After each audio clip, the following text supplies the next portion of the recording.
Whenever we see an individual, the first thing we notice is their smile. So, that white, beautiful, shiny teeth is the one which attracts our attention. If we look into details about the structure of one of the tooth, it has three parts: crown, which is visible to us. The next part is the neck part, which is half visible and half non visible portion, and root, which is deep seated inside the gum. So, with this three parts, we can very well determine the actual division of the tooth or internal division of the tooth. The crown part is the visible part, and according to the shape of the crown, we can determine that the teeth is responsible for what kind of activity. Like the teeth, which is very narrow and sharp, is used for tearing purpose and are known as canines, whereas the ones which are slender and sharp, they are used for biting purpose, the incisors, whereas the molars, the shape which you can see over here in this diagram, it is for the molars and it is used for grinding purpose. If we look into the root part, root is the portion which is embedded deeply inside the bone, and root makes up almost two-thirds of the size of the teeth. So the amount which is visible to us, more than that is embedded inside the gum. Gum is the area which is joining the visible part of the teeth to the root part. And this area is the place where we can see the cavity formation or the plaque formation if the individual, if the children, they don't brush properly, or anyone, if they don't brush properly, then we see that tar is accumulated over there, and as a result, some disease may arise. The enamel is the toughest or the hardest material present on the earth, and in spite of being the hardest material, it can also be damaged if the teeth is not taken proper care of. You can see all the different structures which are present. From the ground we will start. The bone portion, you can see, in which the root is embedded. Over it lies the blood vessels which will be supplying blood to the teeth and will be giving it and because of these blood only, sometimes we can feel the sensitivity or some other problems in our teeth when the blood supply is not proper.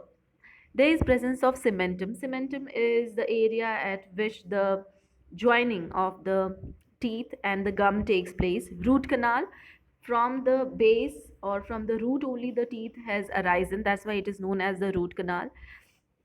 Gum tissue, the one which is covering the teeth. Pulp cavity, which has presence of blood vessels and supply proper amount of nutrition to the teeth. Dentine is the white part, and enamel is the outermost visible part of the teeth. Dentine is quite softer than the enamel, and it holds some of the nerve fibers as well. So if the decay progresses in the enamel, then it can reach up to the dentine, and then after you can have a lot of problems visible. Pulp is soft tissue and is found in the middle of the teeth and is responsible for sending signals to our brain for receiving nourishment. Nourishment we are not getting directly from the teeth because we are chewing everything over there. We are getting the nourishment or the supply of oxygen from the blood vessels. So that's why pulp part is the one which is going to provide the nourishment to the developing teeth or the completely developed teeth. The same structure in a much more elaborated way. You can see the enamel. Dentine is little softer than enamel. The pulp chamber, the odontoblast cells are there. Gum cells which are binding the teeth within it. Root canal. Through the root canal, the embedment of the teeth takes place to the surface of the bone. Periodontal ligament is present, which is lining the teeth. Cementum is the area which helps in fixing the teeth to the gum. Jawbone is also attached so that the movement, the movement of our jaw bones, maxillary takes place with the movement of our mouth is taking place with the help of maxillary. So jawbone, so through which it is attached, and root apex is also shown in this diagram. So this is the basic diagram of the tooth which is to be learned by you all. And it is not the only the crown, neck and root portion which you should learn. You should learn about all the three process, all the structures properly. Now crown portion is visible portion, neck portion is the portion in which we see the gum line as well as the visible enamel portion getting attached, and root is the part which is not visible, and it is the portion which provides the entire strength to the tooth. There are different kinds of tooth present, and altogether we have four varieties of tooths. All the teeth, they are arranged in our jaw bones, and the way you can see, they are present. In case of small children, they are known as milk teeth, whereas in case of adults, they are known as permanent teeth. I shouldn't say adults, because the milk teeth which we have just after birth, they all fall off by the age of 5 to 6 years or even 8 years, and after that the teeth which is formed is the permanent teeth. So we will be studying about all the types of teeth in details. First is the incisors, which are the front teeth. They are four in number. Two are present in the upper jaw and two in the lower jaw. The primary function is to cut the food, and after cutting it is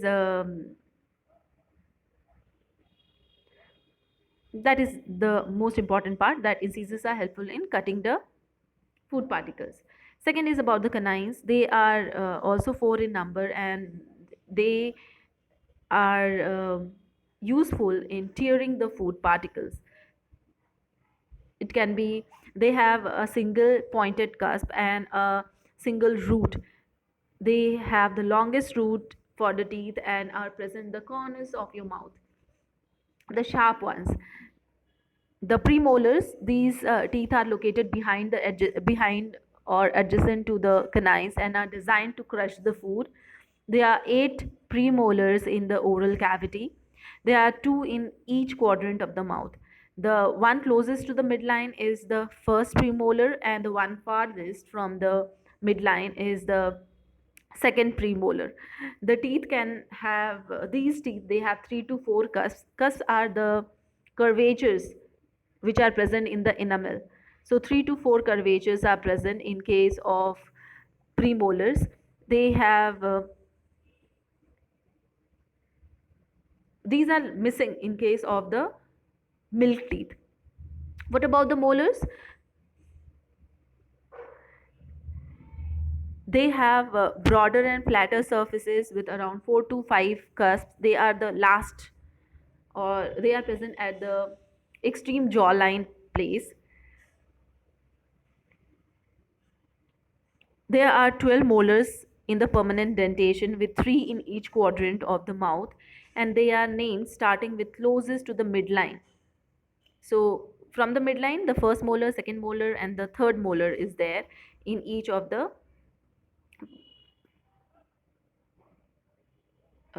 jaw. So although some people do not have fully developed third molars are often referred to as the wisdom teeth, and the primary dentation only contains 8 molars. So many individuals, they do not have the presence of this wisdom teeth. Some of them, they develop after a later stage in their life. Few, they do not develop it at all, but it has nothing to do with the intelligence.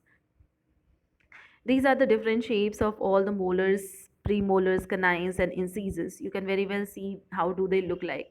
Don't get confused. This white part is the visible portion. This is the root area.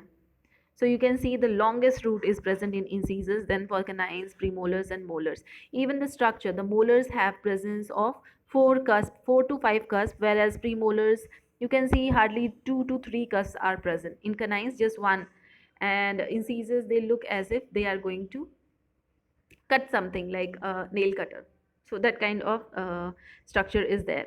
You can see all the entire arrangement. These first are incisors, then canine, premolars, and molars.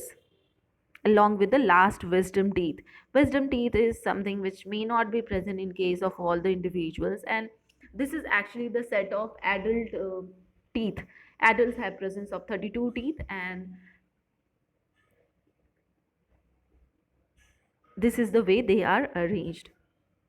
The function of different teeth, let's just have a quick look. Incisors, they are useful in biting, canines for tearing purpose, and they are the sharpest one. Premolars for chewing and crushing, molars for grinding the food.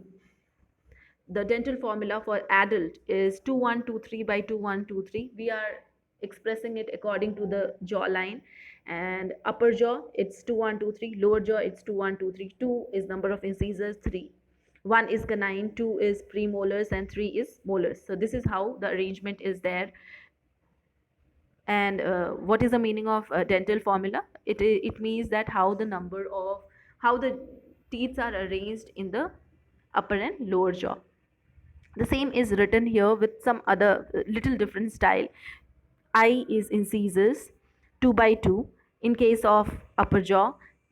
Canines 1 by 1, that is only upper jaw. Premolars 2 by 2, that is upper jaw. 3 by 3 molars, that is also for the upper jaw. Now if you calculate it, you will get 16. Upper jaw has 16 teeth, lower jaw should have 16 teeth, and altogether we have 32 teeth present. The same here, you can count 1 2 3, 2 incisors, 1 canine, 3, 2 premolars, 5 molars, 2, 7, 1 wisdom teeth, 8. So 8 in the half portion, another 8 in the another half. So 16 to the upper jaw and 16 to the lower jaw. In this way, we have 32 teeth present. I hope you all could understand the structure of the teeth, the function of different types of teeth, and also about the arrangement and the dental formula.